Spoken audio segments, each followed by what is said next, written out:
একটা ভালো দিলেন নামায়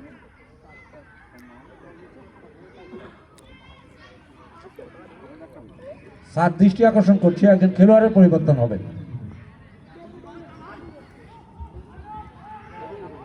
মাঠ থেকে বেরিয়ে আসবে জাহাঙ্গীর, মাঠে প্রবেশ করবে রাকিব মোতালেব, দুঃখিত।